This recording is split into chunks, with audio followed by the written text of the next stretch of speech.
વાલા વિદ્યાર્થી મિત્રો, આજે આપણે ધોરણ 11 વિજ્ઞાન પ્રવાહનો પ્રારંભ કરવા જઈ રહ્યા છીએ. તો ગણિતનું પ્રથમ પ્રકરણ ગણ એના વિશે જે આપણે અભ્યાસ કરીશું. અભ્યાસની અંદર આપણે પદ્ધતિ આ પ્રકારની રાખીશું. સૌપ્રથમ થિયરીનો અભ્યાસ કરીશું, ત્યારબાદ સ્વાધ્યાયનો અભ્યાસ કરીશું. થિયરી અને દાખલાઓના અલગ અલગ છે એ ચોપડા બનાવવાના રહેશે. દરેક વિદ્યાર્થી મિત્રો થિયરીનો ચોપડો છે એટલા માટે સાચવી રાખે કારણ કે ગુજરાત બોર્ડ ઉપરાંત જે JEE ની અંદર અલગ પ્રકારની થિયરી આવે છે તેનો પણ આપણે જોડે જોડે અભ્યાસ કરતા રહીશું. બોર્ડના ગુજરાત બોર્ડના દાખલાઓ એનો આપણે અત્યારે અહીંયા અભ્યાસ કરીશું અને ચેપ્ટર પ્રકરણ પતી ગયા પછી આપણે JEE અને ગુજકેટને લગતા MCQ નો અભ્યાસ કરીશું. તો આજે આપણે ચેપ્ટર નંબર 1 ગણ નો પ્રારંભ કરીએ છીએ. વાલા વિદ્યાર્થી મિત્રો, ગણ એટલે શું? પહેલો પ્રશ્ન એ થાય. અંગ્રેજી નામ એનું SAT સેટ છે. ગણ એટલે શું? કારણ કે મારે કોઈ પણ વસ્તુનો અભ્યાસ કરવાનો, જેમ કે ત્રિકોણનો અભ્યાસ કરવો હોય તો મને ત્રિકોણની વ્યાખ્યા ખબર હોય. કોઈ પણ વસ્તુનો મારે અભ્યાસ કરવો છે તો જેમ કે સંભાવનાનો અભ્યાસ કરવો છે તો સંભાવનાની વ્યાખ્યા મને ખબર હોવી જોઈએ. મારે ગણનો અભ્યાસ કરવાનો છે તો મને ગણની વ્યાખ્યા ખબર હોવી જોઈએ. તો તમને જાણીને આશ્ચર્ય થશે કે ગણની કોઈ વ્યાખ્યા જ નથી. હવે ગણને લગતા કુલ 3 વિધાનો હું અહીંયા લખું છું. એક જરા વાંચીશું અને આગળ અભ્યાસ કરતા જઈશું. પહેલું છે કે ગણ એ અવ્યાખ્યાયિત પદ છે.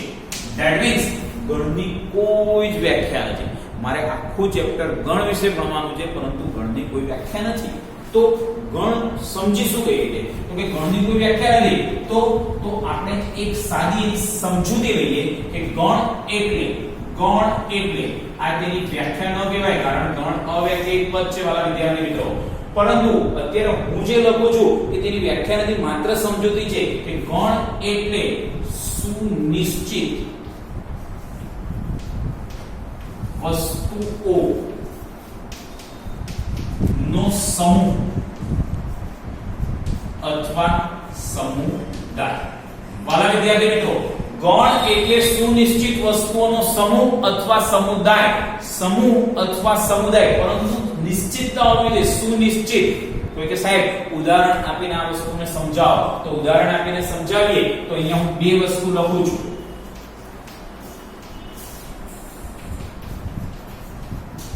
પ્રાણીઓનો સમૂહ અને બીજું જંગલી પ્રાણીઓનો સમૂહ.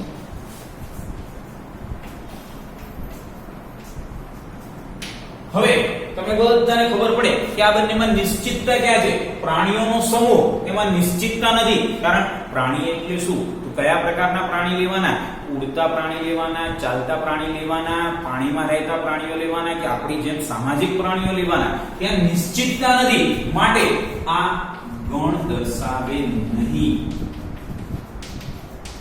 જ્યારે અહીંયા મેં લખ્યું જંગલી પ્રાણીઓનો સમૂહ એટલે તરત જ મગજની અંદર લાઈટ થાય કે અહીંયા આવશે સિંહ, વાઘ, દીપડો, વરુ વગેરે વગેરે. તો ધેટ મીન્સ અહીંયા નિશ્ચિતતા છે. તો જે સમૂહની અંદર નિશ્ચિતતા આવે એ ગણ દર્શાવે. ધેટ મીન્સ કે આ ગણ દર્શાવે છે.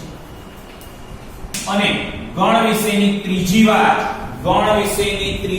વાલા વિદ્યાર્થી મિત્રો, ગણ વિશેની ત્રીજી વાત છે કે ગણ જે વસ્તુઓનો બનેલો હોય, ગણ જે વસ્તુઓનો બનેલો હોય તે વસ્તુઓને તે ગણના ઘટકો અથવા સભ્યો કહે છે. જેમ કે મેં અહીંયા કહ્યું જંગલી પ્રાણીઓનો સમૂહ, તો તમે બધાએ કહ્યું કે ગણ દર્શાવે છે. પરંતુ વાલા વિદ્યાર્થી મિત્રો, તમે જે નામ બોલ્યા સિંહ, વાઘ, દીપડો, વરુ, તો આ બધા જે વસ્તુઓનો બનેલો હોય તે વસ્તુઓને એ ગણના શું કહેવાય છે? સભ્યો, મેમ્બર્સ અથવા ઘટકો કહે છે. વાલા વિદ્યાર્થી મિત્રો, ફરીથી ગણ વિશે ટોટલ મેં 3 વસ્તુઓ તમને સમજાવી કે ગણ કેવું પદ છે? અવ્યાખ્યાયિત પદ છે. બીજું, ગણ એટલે સુનિશ્ચિત વસ્તુઓનો સમૂહ અથવા સમુદાય. નિશ્ચિતતા હોય જે સમૂહની અંદર એ જ ગણ દર્શાય, એને જ ગણ કહેવાય. અને ગણ જે વસ્તુઓનો બનેલો હોય તે વસ્તુઓને તે ગણના ઘટકો અથવા સભ્ય કહે છે. ત્યારબાદ ગણને લગતા 4 સંકેતોનો આપણે અભ્યાસ કરીશું. તો ગણને લગતા 4 અગત્યના સંકેતો.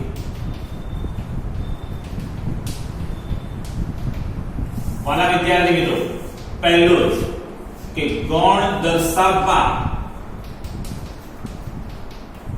હંમેશા છગડીયા કૌંસનો, આજે મેં દોર્યું છે ને એને છગડીયો કૌંસ કહેવાય, નો જ ઉપયોગ થાય છે. અન્ય કોઈ પણ પ્રકારના કૌંસનો અહીંયા ઉપયોગ નહીં કરીએ. નાના કે મોટા કૌંસનો નહીં, આ કૌંસનો જ ઉપયોગ થાય જેને આપણે છગડીયા કૌંસ તરીકે ઓળખીએ છીએ. એટલે ગણ દર્શાવવા હંમેશા છગડીયા કૌંસનો જ ઉપયોગ થાય છે. નંબર 2, વિદ્યાર્થી મિત્રો, નંબર 2 આપણે સંકેતોનો અભ્યાસ કરીએ છીએ. પહેલો સંકેત છે છગડીયો કૌંસ, બીજો સંકેત છે કે ગણ દર્શાવવા ગણ પહેલેથી આપણે બીજો સંકેત ગણનું નામ દર્શાવવા અંગ્રેજી કેપિટલ મૂળાક્ષરો નો જ ઉપયોગ થાય છે.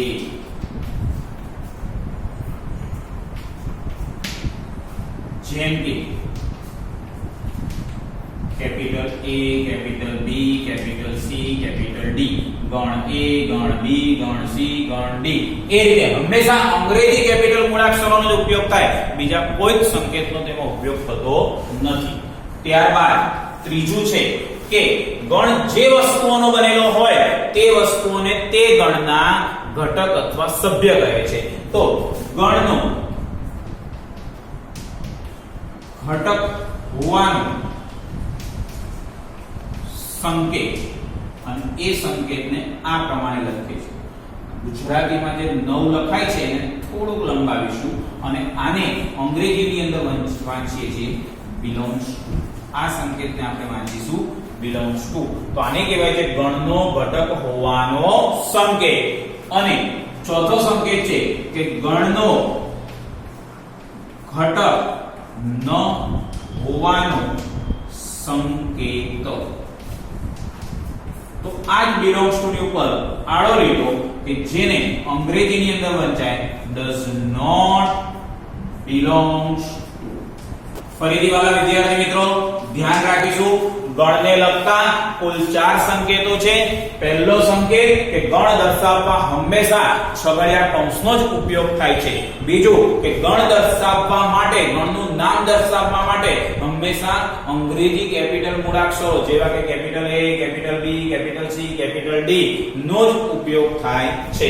ત્યારબાદ ગણનો ઘટક, ગણનો સભ્ય હોવાનો સંકેત, આને વાંચીશું belongs to, અને એના ઉપર આડો લીટો કરી દેવામાં આવે તો તેને કહેવાય છે કે ગણનો ઘટક ન હોવાનો સંકેત, જેને વાંચીશું does not belongs to.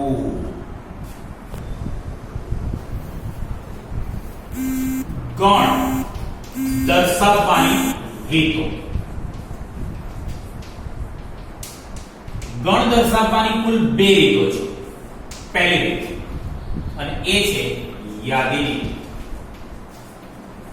જેને અંગ્રેજીની અંદર કહેવાય છે લિસ્ટિંગ મેથડ.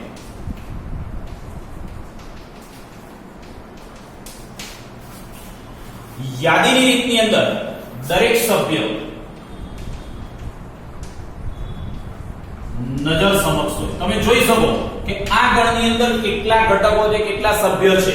બીજું કે દરેક સભ્ય વચ્ચે અલ્પ વિરામ મૂકેલ હોય છે. વાલા વિદ્યાર્થી મિત્રો, યાદીની રીતનો ગણ છે કેમ ખબર પડશે? તો કે એમાં દરેક સભ્ય તમારી નજર સમક્ષ હશે. તમે જોઈ શકશો આમાં એક સભ્ય છે, બે સભ્ય છે, ત્રણ સભ્ય છે, ચાર સભ્ય છે, કયો સભ્ય છે એ નજર સમક્ષ હોય. અને બીજું કે દરેક સભ્ય વચ્ચે અલ્પવિરામ મૂકેલું હોય છે, એટલે કે અલ્પવિરામ મૂકી અને દરેક સભ્યને અલગ કરવામાં આવેલું હોય છે.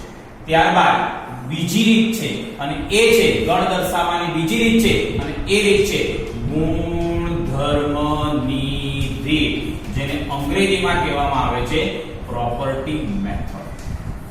Property method. ચલો, પ્રોપર્ટી મેથડ ની અંદર દરેક સભ્ય નજર સમક્ષ ન, પરંતુ દરેક સભ્યને x જેવા ગુણધર્મનો ઉપયોગ કરીને દર્શાવાય છે. ફરીથી સમજીશું. આપણે ગુણધર્મની રીતની અંદર એમાં યાદીની રીતની જેમ નજર સમક્ષ સભ્ય ન હોય, પરંતુ દરેક સભ્યને x જેવા ગુણધર્મનો ઉપયોગ કરીને દર્શાવવામાં આવે છે. તો કોઈ કે સાહેબ હવે તમે ચાર સંકેતોનો અભ્યાસ કર્યો, ગણ દર્શાવવાની રીતનો અભ્યાસ કર્યો, તો તેના ઉદાહરણ તો અહીંયા હું તમને એક નહીં બે ઉદાહરણ આપું છું અને ફરી પાછું આપણે દરેક વસ્તુને સમજવાનો પ્રયત્ન કરીશું. પહેલું જ છે ગણ A. ગણ A અને એની અંદર છગડીયો કૌંસની અંદર 1 2 3 4 5 અહીંયા બેઠેલા તમામ વિદ્યાર્થી મિત્રોને ખબર પડે કે આમાં જોઈ લો ગણના બધા જ સંકેતોનો ઉપયોગ થશે. પહેલું કે આ ગણ A છે, જો એ દર્શાવવા અમે છગડીયા કૌંસનો ઉપયોગ કર્યો છે. બીજું, ગણ દર્શાવવા અંગ્રેજી કેપિટલ મૂળાક્ષરોનો ઉપયોગ કર્યો છે. ત્રીજું કે આ જે છે એ યાદીની રીતનો ગણ છે.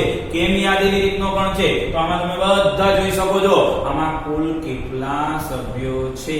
તો કે 5. કયા કયા? તો કે 1 2 3 4 5 નજર સમક્ષ સભ્યો છે. બીજું કયા સભ્યો છે એ પણ જોઈ શકો છો. દરેક સભ્યને અલ્પવિરામ દ્વારા અલગ કરવામાં આવેલા છે, એટલે કે દરેક સભ્ય વચ્ચે અલ્પવિરામ મૂકેલું છે. માટે આ ગણ A છે, અંગ્રેજી કેપિટલ મૂળાક્ષર, છગડીયો કૌંસ. બીજું, દરેક સભ્યો નજર સમક્ષ છે, માટે યાદીની રીત. મારે ગુજરાતીમાં એક વિધાન લખવું છે કે 5A ગણ A નો ઘટક છે, તો મારે ગુજરાતીમાં આ પ્રમાણે લખવું પડશે. પરંતુ જો હું ગણિતની સાંકેતિક ભાષાનો ઉપયોગ કરું તો હું આ રીતના લખી દેવાય માત્ર કે 5 belongs to ગણ A. આનો અર્થ એવો થાય કે 5 ગણ A નો ઘટક છે. ત્યારબાદ મારે દર્શાવવું છે કે 7 ગણ A નો ઘટક નથી. તો આને સાંકેતિક ભાષામાં લખાય 7 does not belongs to A, એટલે કે 7 ગણ A નો ઘટક નથી. આપણે જોઈ શકીએ છીએ કે છગડીયા કૌંસમાં 1 2 3 4 5 આમાં 7 નથી, તો તરત જ તમે કહો કે 7 ગણ A નો ઘટક નથી. તો ગુજરાતીમાં મારે આ પ્રમાણે લખાય, પરંતુ ગણિતની ભાષામાં ગણિતમાં સાંકેતિક ભાષાનો ઉપયોગ કરીએ છીએ તો આપણે લખીશું 7 does not belongs to A. બીજું ઉદાહરણ લઈએ, ગણ B. વાલા વિદ્યાર્થી મિત્રો સમજો, ગણ B અંગ્રેજી કેપિટલ મૂળાક્ષરો નો ઉપયોગ કર્યો. બીજું, છગડીયો કૌંસ, એ તો ગણની ઓળખાણ જ છે. x જ્યાં x એ 6 થી નાની પ્રાકૃતિક સંખ્યા છે. વાલા વિદ્યાર્થી મિત્રો, x જ્યાં x એ 6 થી નાની પ્રાકૃતિક સંખ્યા. જુઓ આ ગણ B છે. ફરીથી સંકેત, પહેલો સંકેત યાદ કરીએ કે ગણ દર્શાવવા છગડીયા કૌંસનો ઉપયોગ થયો છે. Very good. ત્યારબાદ ગણનું નામ દર્શાવવા અંગ્રેજી કેપિટલ મૂળાક્ષરોનો ઉપયોગ થયો, એ બી વાત સાચી. ત્રીજું આપણે અહીંયા આપણે ત્રીજો સંકેત belongs to, ચોથો સંકેત તો does not belongs to.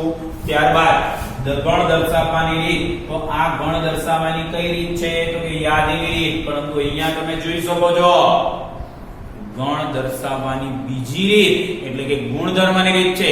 કારણ આમાં નજર સમક્ષ સભ્યો નથી. પરંતુ તમને બધાને ખબર પડે સભ્યો કયા છે એ તમને બધાને ખ્યાલ આવી જશે, કારણ અહીંયા દરેક સભ્યને x જેવા ગુણધર્મોનો ઉપયોગ કરેલો છે, એટલે કે x જ્યાં x એ 6 થી નાની પ્રાકૃતિક સંખ્યા. ચલો 6 થી નાની પ્રાકૃતિક સંખ્યાઓ કઈ કઈ આવે તો કે 1 2 3 4 5.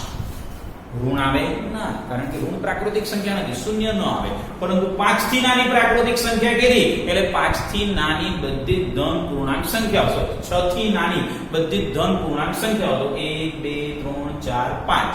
હવે વાલા વિદ્યાર્થી મિત્રો તમે બધા સમજી શકો એમ છો કે અહીંયા પણ જે ઘટકો છે એ જ ઘટકો અહીંયા છે, પરંતુ આ બંનેને દર્શાવવાની પદ્ધતિ અલગ અલગ છે. એટલે કે આ યાદીની રીત કહેવાય અને આને ગુણધર્મની રીત કહેવાય. તો આજે ટોટલ આ ચેપ્ટરની અંદરની શરૂઆતની થિયરીની અંદર આપણે અભ્યાસ કર્યો કે ગણ એક અવ્યાખ્યાયિત છે. સાથે સાથે બોલતા જઈશું, ગણ એક અવ્યાખ્યાયિત છે. બીજું કે ગણ એટલે સુનિશ્ચિત વસ્તુઓનો સમૂહ અથવા સમુદાય. નિશ્ચિતતા હોવી જોઈએ તો જ. માત્ર તમે એવું કહી દો કે વિદ્યાર્થીઓનો સમૂહ, વિદ્યાર્થીઓ, તો એ સમૂહ છે, એ સમૂહ છે, ગણ દર્શાવતો નથી. એને ટોળું કહેવાય, ગણ નથી, કારણ એમાં નિશ્ચિતતા નથી. વિદ્યાર્થીઓ, કારણ પ્રૌઢ શિક્ષણ જે લેતા હોય, જે 60 વર્ષના વ્યક્તિઓ ભણતા હોય, 60 વર્ષના વૃદ્ધ વ્યક્તિઓ જે ભણતા હોય, એને પણ તમે વિદ્યાર્થી કહી શકો. ત્યાં નિશ્ચિતતા નથી. એ જ રીતે પ્રાણીઓનો સમૂહ ગણ દર્શાવે નહીં, કારણ કે ત્યાં નિશ્ચિતતા નથી. પણ હું તમને એવું કહું, અભ્યાસ સાયન્સમાં અભ્યાસ કરતા વિદ્યાર્થીઓનો સમૂહ તો તરત જ તમે કહેશો કે ગણ દર્શાવે, કારણ કે એમાં બધામાં તમારા બધાના નામ આવે, કારણ કે તમે એના સભ્ય થયા, માટે એ ગણ દર્શાવે. જ્યાં નિશ્ચિતતા છે, જે સમૂહની અંદર છે નિશ્ચિતતા છે, એ ગણ દર્શાવશે. અને ત્રીજી વસ્તુ ભણ્યા કે ગણ જે વસ્તુઓનો બનેલો હોય, ગણ જે વસ્તુઓનો બનેલો હોય તે વસ્તુઓને તે ગણના સભ્ય અથવા તો ઘટક તરીકે ઓળખવામાં આવે છે. ત્યારબાદ આપણે ભણ્યા 4 સંકેતો, ગણને લગતા 4 સંકેતો. એની અંદરનો પહેલો જ સંકેત કે ગણ દર્શાવવા હંમેશા છગડીયા કૌંસનો જ ઉપયોગ થાય છે. બીજું ભણ્યા કે ગણનું નામ દર્શાવવા અંગ્રેજી કેપિટલ મૂળાક્ષરોનો ઉપયોગ થાય છે, જેમ કે capital A, capital B, capital C, capital D. ત્યારબાદ ગણનો ઘટક હોવાનો સંકેત belongs to. ગણનો ઘટક ન હોવાનો સંકેત does not belongs to. ત્યારબાદ આપણે બીજી બે વસ્તુઓનો અભ્યાસ કર્યો કે ગણ દર્શાવવાની ટોટલ 2 રીતો છે. પહેલી રીત છે યાદીની રીત, અંગ્રેજીના લિસ્ટિંગ મેથડ. યાદીની રીતનો ગણ છે કેમ ખબર પડે તો કે તેમાં નજર સમક્ષ સભ્યો હોય. તમે જોઈને કહી શકો કે આમાં 5 ઘટકો છે, 10 સભ્યો છે, 15 સભ્યો છે, અને બધા સભ્યો નજર સમક્ષ હોય અને દરેક સભ્યની વચ્ચે અલ્પવિરામ મૂકી અલગ અલગ કરવામાં આવે છે. ત્યારબાદ બીજી રીત છે અને છે ગુણધર્મની રીત. તો કે આમાં નજર સમક્ષ સભ્ય ના હોય, તમે કેટલા સભ્યો છે તમારે વિચારવું પડે, કયા સભ્યો છે તમારે વિચારવા પડે, પણ નજર સમક્ષ સભ્ય ના હોય, પરંતુ દરેક સભ્યને x જેવા ગુણધર્મનો ઉપયોગ કરીને દર્શાવવામાં આવે છે, માટે એને આપણે ગુણધર્મની રીત તરીકે ઓળખીએ છીએ. ત્યારબાદ મેં તમને બધાને 2 ઉદાહરણ ભણાવ્યા છે. ગણ A જોડે જોડે બોલતા જઈશું. ગણ A છગડીયા કૌંસમાં 1 2 3 4 5. હવે તમે બધા જોઈ શકો છો કે આમાં છગડીયા કૌંસનો ઉપયોગ કર્યો, અંગ્રેજી કેપિટલ મૂળાક્ષરોનો ઉપયોગ કર્યો. બીજું આ યાદીની રીતનો ગણ છે, કારણ એમાં નજર સમક્ષ સભ્ય છે અને દરેક સભ્યને અલ્પવિરામથી અલગ કરવામાં આવેલા છે. અને 5 એ ગણ એનો ઘટક છે. દેખાય છે કે 5 ગણ એનો સભ્ય છે, ઘટક છે. તો મારે એને ગાણિતિક ભાષામાં, સાંકેતિક ભાષામાં લખાય 5 belongs to A. તો મારે આખું આ ગુજરાતી વિધાન લખવું પડે નહીં. એ જ રીતે તમે બધા જોઈ શકો છો કે આમાં 7 નથી, તો મારે દર્શાવવું છે કે 7 એ ગણ એનો ઘટક નથી. 7 એ ગણ એનો ઘટક નથી, તો મારે ગુજરાતીમાં આ પ્રમાણે લખાય, પરંતુ સાંકેતિક એટલે ગાણિતિક ભાષાની અંદર લખાય 7 does not belongs to A. ત્યારબાદ બીજું ઉદાહરણ છે ગણ B, અને એને પણ છગડીયા કૌંસમાં, કારણ કે ગણ શબ્દ આવે એટલે હંમેશા છગડીયા કૌંસનો જ ઉપયોગ થાય, અને એમાં x જેવા સંકેતનો ઉપયોગ કર્યો છે. જો x જ્યાં x એ 6 થી નાની પ્રાકૃતિક સંખ્યા, 6 થી નાની પ્રાકૃતિક સંખ્યા એટલે 6 થી નાની ધન પૂર્ણાંક કઈ આવે તો કે 1 2 3 4 5. આ જે પાંચ ઘટકો છે એ જ પાંચ ઘટકો અહીંયા છે, પરંતુ અહીંયા નજર સમક્ષ સભ્ય હતા ત્યારે અહીંયા નજર સમક્ષ સભ્યો નહોતા, પરંતુ દરેક સભ્યને એ લોકોએ x જેવા સંકેતનો ઉપયોગ કરી દર્શાવે છે, માટે એને કહેવામાં આવે છે યાદીની રીત. ત્યારબાદ હવે આપણે ગણના પ્રકાર